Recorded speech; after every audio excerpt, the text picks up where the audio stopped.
Bienvenue, nous allons vous montrer comment procéder à l'autotest du coronavirus.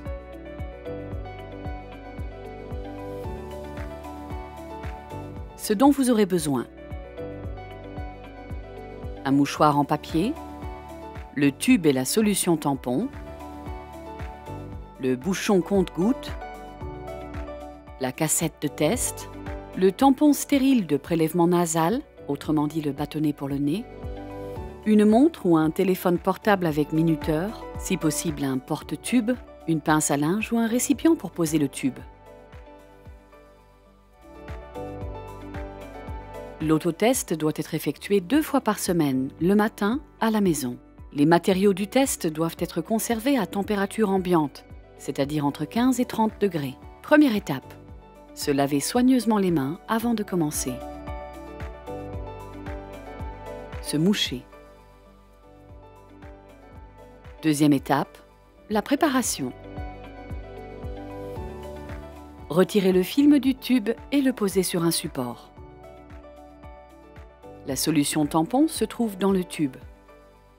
Troisième étape, prélever l'échantillon. Ouvrir l'emballage du tampon à l'endroit indiqué et retirer le tampon de prélèvement nasal. Penchez la tête légèrement en arrière. Introduire ensuite la pointe du tampon dans la partie avant du nez, dans la première narine, à une profondeur d'environ 2 cm et tourner 4 fois pendant 15 secondes contre la paroi nasale. Puis, reproduire ce procédé dans la seconde narine. Si le test est effectué par une autre personne ou si l'on teste une autre personne, tournez de même le tampon de prélèvement nasal 4 fois pendant 15 secondes dans chaque narine.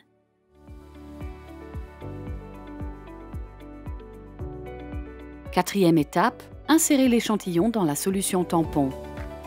Insérez le tampon dans le tube préparé. Comprimez le bas du tube et tournez au moins 10 fois le tampon.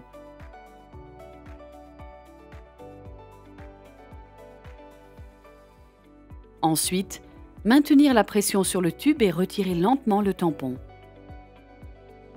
Posez le tampon sur le mouchoir en papier. Cinquième étape, appuyez fermement le bouchon compte-gouttes contre le tube, puis le retirez.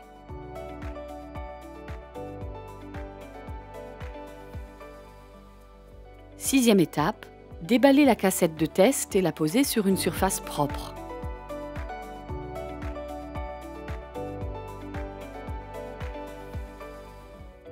Lorsque le milieu de séchage dans le sachet se colore en jaune, la cassette de test peut alors être utilisée.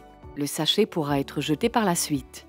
Retournez le tube, le maintenir à la verticale avec le bouchon compte-gouttes vers le bas. Versez ensuite 4 gouttes dans le creux en comprimant légèrement le tube. Septième étape, enclenchez le minuteur. Lire le résultat au bout de 15 minutes. Après plus de 30 minutes, le résultat n'est plus valable.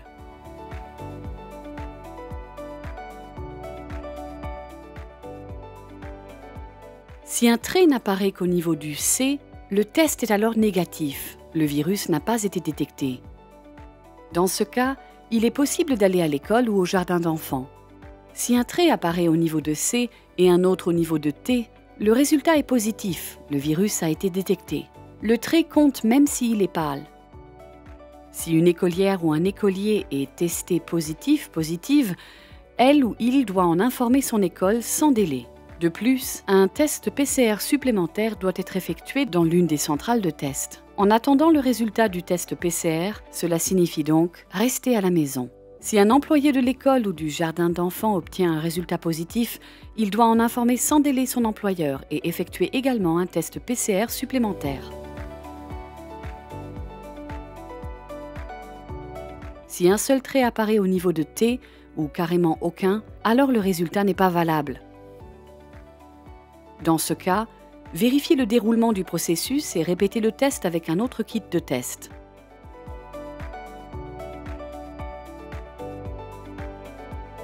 Huitième étape, les composants de test utilisés peuvent être jetés, bien emballés, dans la poubelle du foyer. Vous trouverez plus d'informations notamment sur les centrales de test à la page www.einfach-testen.berlin.